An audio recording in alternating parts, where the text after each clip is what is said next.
Et dans les news de ce soir, il y aura du volleyball, du tennis de table, de la boxe, du basketball et du football. On commence avec du volleyball. Port-Bouët FBC, le président n'est plus. Le président de Port-Bouët Volleyball Club, Kra Hervé Jean-Jacques, est décédé mardi à la suite d'un accident de la circulation alors qu'il revenait d'un voyage. Employé à la mairie de Port-Bouët, Kra Hervé était à la tête de Port-Bouët Volleyball Club depuis 2008. La grande team présente ses condoléances à la famille du défunt et à la grande famille du volleyball ivoirien. En tennis de table, à présent, Open de pré-saison, Koumassi sort le grand jeu. La Fédération ivoirienne de tennis de table a mobilisé plus de 200 athlètes lors de son Open de pré-saison, organisé le samedi dernier à la salle polyvalente du Palais des Sports de Treichville. Avec 5 médailles d'or et 4 d'argent, le centre de formation Koumassi Tennis de table a été le grand vainqueur de la compétition. Sodemi Sport est arrivé en deuxième position. Le cercle sportif ivoire ferme le podium. De la boxe à présent, on parle de la FIB, les activités sont lancées. La Fédération ivoirienne de boxe a lancé ses activités mercredi au Hall 2 des sports avec un séminaire de formation pour encadreurs. 60 anciens boxeurs et responsables de clubs peaufineront leur connaissance de la discipline durant 4 jours. Les modules enseignés permettront aux impétrants d'augmenter leur niveau d'expertise dans le domaine de l'encadrement des boxeurs. C'est la première activité majeure post-Covid-19 de la Fédération ivoirienne de boxe. En basketball à présent, l'intérieur français, Florent Pietrus, l'un des piliers de la génération Parker, a annoncé ce mercredi sur les réseaux sociaux qu'il prend sa retraite sportive. I'm out, a déclaré le Guadeloupéen âgé de 39 ans qui a porté 230 fois le maillot de l'équipe de France et qui a notamment été champion d'Europe en 2013. En club, cet intérieur réputé pour ses qualités défensives a été 3 fois champion de France avec Pau Orthez, son club formateur, avant de jouer notamment pour Malaga et Valence en Espagne ou encore pour Nancy et Strasbourg. Il a disputé sa dernière saison à Orléans en 2019-2020. Et puis du football à présent, on parle de l'ASEC Mimosa. Romaric est parti. Ndrikofi Romaric n'est plus encadreur de l'équipe réserve de l'ASEC Mimosa. La catégorie a été supprimée par la direction du club pour des raisons financières, selon un confrère local. Joint par Sport Ivoire.ci, l'ex-international ivoirien a confirmé l'information. Par contre, Romaric a nié avoir claqué la porte du club jaune et noir. Un mot de mercato, Traoré Lassina signe en D2 turc. Après 2 buts et 2 passes décisives sous les couleurs du FC Cluj en Roumanie, Traoré Lassina a posé ses valises en Turquie.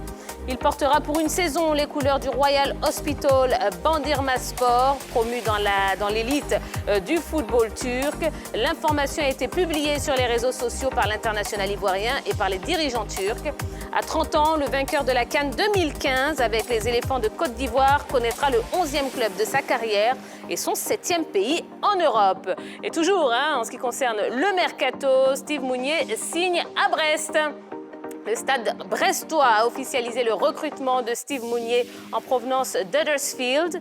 Ancien attaquant de Nîmes et de Montpellier où il a été formé, l'international béninois de 25 ans a signé un contrat jusqu'en juin 2024. D'après l'équipe, le prix de son transfert s'élève à plus de 3 milliards de francs CFA.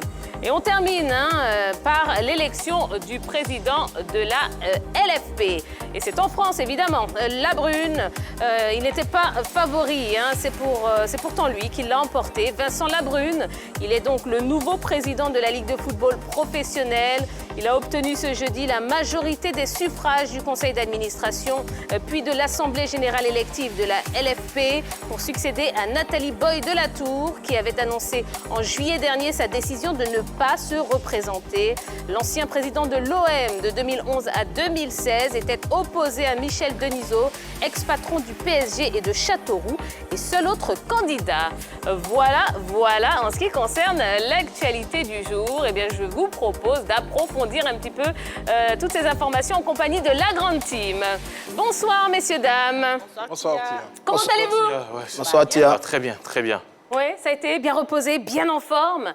Alors, vous avez vu, hein, comme d'habitude, un super programme et puis une superbe interview hein, avec l'ancien président de l'Africa Sport d'Abidjan, Koné Cheikh Oumar, qui est là et qui a apparemment beaucoup de choses à nous dire. Alors, on commence, comme à notre habitude, eh bien, avec ce que vous avez retenu de l'actualité sportive du jour. On commence par vous, Yellow. Alors, on fera un tour dans le mercato. Traoré Lassina signe en D2 turc. Il faudrait savoir qu'âgé de 30 ans, l'attaquant de 2,03 m débarque en Turquie dans le club de Bandırma Sport. Alors, véritable globe-trotteur, c'est son 7e pays qu'il visite après la Roumanie, la Russie, la France, l'Angleterre, l'Espagne et la Hongrie. C'est maintenant à la Turquie de recevoir notre attaquant. Il s'ajoute bien évidemment à la belle liste d'Ivoiriens qui évoluent en Turquie. On lui souhaite bonne chance et on espère qu'il marquera beaucoup de buts.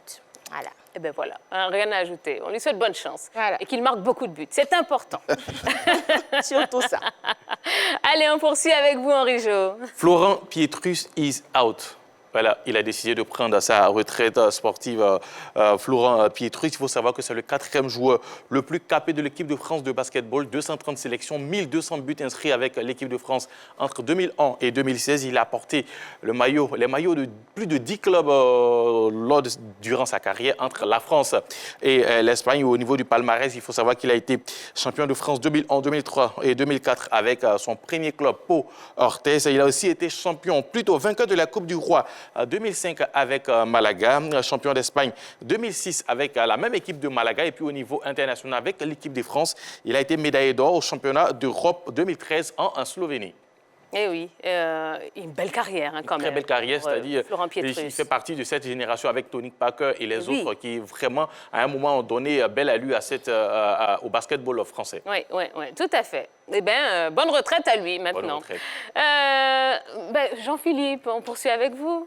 Oui, il fallait que je reste concentré sur l'élection du président de la Ligue de football professionnelle française. Et pourquoi? Puisque hier j'avais annoncé cette élection qui allait tout simplement voir concourir d'anciens présidents de clubs. Il faut noter que depuis la création de cette Ligue de football professionnelle, elle était dirigée quand même par des personnalités qui n'avaient pas un lien direct avec la gestion d'un club.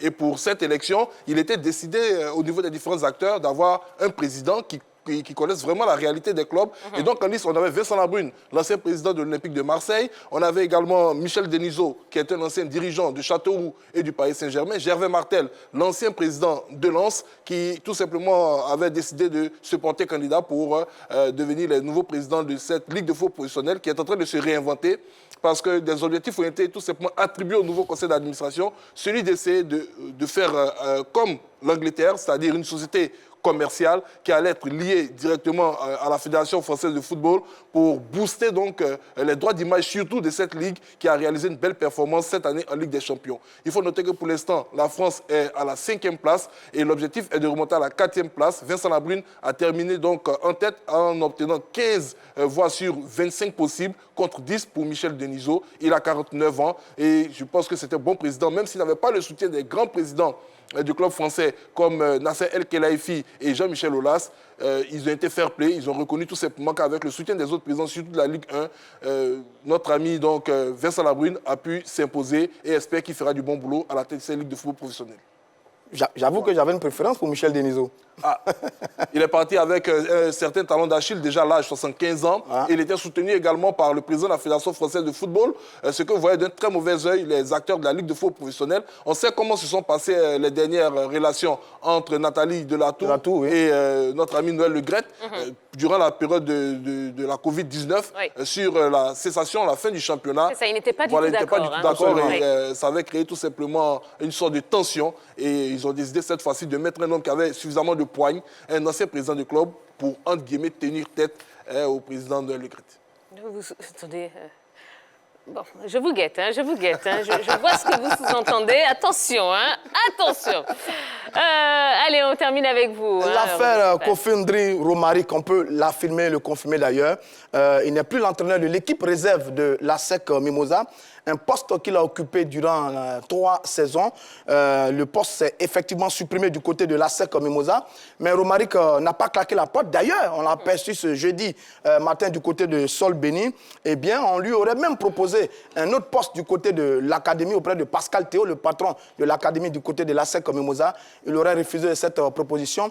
Il semble, certaines sources disent qu'il a quelques propositions de contact avec des clubs, notamment du côté de la SOA, la société Omnisport de l'armée, qui est dirigée par Troy Siaka Dijiji, qui est lui-même un ancien entraîneur de l'ASEC Mimosa. D'autres sources l'annoncent également du côté de certaines équipes de Ligue 2. Vrai ou faux, on ne le sait pas encore, mais dans tous les cas, l'aventure Romaric à la tête de l'équipe réserve de l'ASEC Mimosa est terminée. Il a appris beaucoup, lui qui a été un formidable joueur avec ce fameux pied gauche qui a fait partie de la superbe génération donc, de l'Académie Mimosifcom. Il a fait quelques belles piges du côté de l'Europe, de belles piges également avec l'équipe nationale des éléphants de Côte d'Ivoire. Il s'essaie au métier d'entraîneur. Ça s'est bien passé durant 3 ans du côté de l'ASEC Mimosa. Là, maintenant, je pense qu'il va voler de ses propres ailes. Tout ce qu'on peut lui souhaiter, c'est bon vent à lui. Et ben voilà. Allez, voici ce qu'on pouvait vous dire concernant l'actualité sportive du jour. Alors, juste une petite annonce. C'est vrai que la 3 vous offre 2 grands rendez-vous de sport ce week-end. D'abord, l'English Premier League qui fait son grand retour sur notre chaîne ce samedi 12 septembre à partir de 11h avec Jean-Baptiste Asson et toute son équipe. La première affiche qu'on vous offre, eh bien, c'est Arsenal-Fulham. Et l'autre grand rendez-vous, c'est la grande finale du tournoi Trocapère de la FIMADA le dimanche 13 septembre à partir de 13h30. C'est un tournoi de Maracana à suivre en direct de Gagnois. Donc, vous avez beaucoup de chance. Vous passerez un très bon week-end sur la 3. Allez, on poursuit avec le focus de ce soir.